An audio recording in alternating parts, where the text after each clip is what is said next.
కర్రసాము పోటీలో అయితే శరశ్చంద్రను ఓడించి గగన్ అయితే గెలుస్తాడు.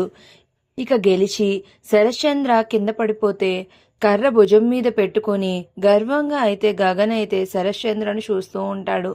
ఇక తన మాట వినకుండా వాళ్ళ నాన్నను ఓడించినందుకు భూమికి చాలా కోపం వచ్చి ఇక అక్కడి నుంచి వచ్చేసి భూమి బయట అయితే కూర్చుని ఉంటుంది.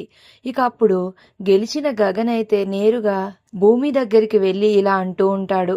భూమి, నేను ఓడిపోతే మీ నాన్న నిన్ను కూతురుగా ఒప్పుకుంటాడు అని అపూర్వ చెప్పింది కదా, అది అంతా అబద్ధం. అసలుకి మీ నాన్న అపూర్వతో ఏమీ అనలేదు. ఈ విషయం నాకెలా తెలుసు అంటే అని కర్రసాము పోటీల్లో గగన్ ఓడిపోతూ కింద పడిపోయినప్పుడు ఇక అపూర్వ చిరునవ్వుతో గగన్ దగ్గరికి వచ్చి, ఒరే గగన్, నిన్ను ఓడిపోయేలా చేసింది నేనేరా. ఆ భూమికి వాళ్ళ నాన్న తనని కూతురుగా ఒప్పుకుంటాడు అని ఎరవేసి నిన్ను ఓడించాను. ఎలా ఉందిరా నా దెబ్బ? లేకపోతే మా బావ మీద గెలిచేసి వాళ్ళిద్దరిని ఒక్కటి చేసేద్దాం అనుకుంటే నేను చూస్తూ ఎలా ఉంటానురా అని అపూర్వ గగన్తో అంటూ ఉంటుంది. ఇక ఆ మాటలు గగన్ విని అర్థం చేసుకుని ఇక వెంటనే మంచిగా ధైర్యం తెచ్చుకుని ఇక పోటీలో అయితే శరశ్చంద్రను ఓడించి గెలుస్తాడు.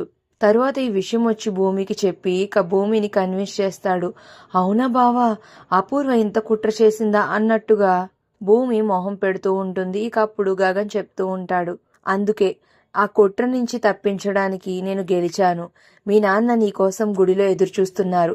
సంతోషంగా వెళ్ళి మీ నాన్న దగ్గర ఆశీర్వాదం తీసుకో భూమి అని గగన్ చెప్తూ ఉంటాడు. ఆ మాటలకి భూమి సంతోషంగా వాళ్ళ నాన్న దగ్గరికి పరిగెత్తుకుని వెళ్తూ ఉంటుంది. ఇక శరశ్చంద్ర కుటుంబ సమేతంగా గుడిలో ఎదురుచూస్తూ ఉంటాడు. ఇప్పుడు భూమిని ఆశీర్వదించి తన కూతురిగా ఒప్పుకుంటాడా అనేది చూడాలి. మరి ఈ వీడియో కనుక మీకు నచ్చినట్లయితే ప్లీజ్ సబ్స్క్రైబ్ మై ఛానల్.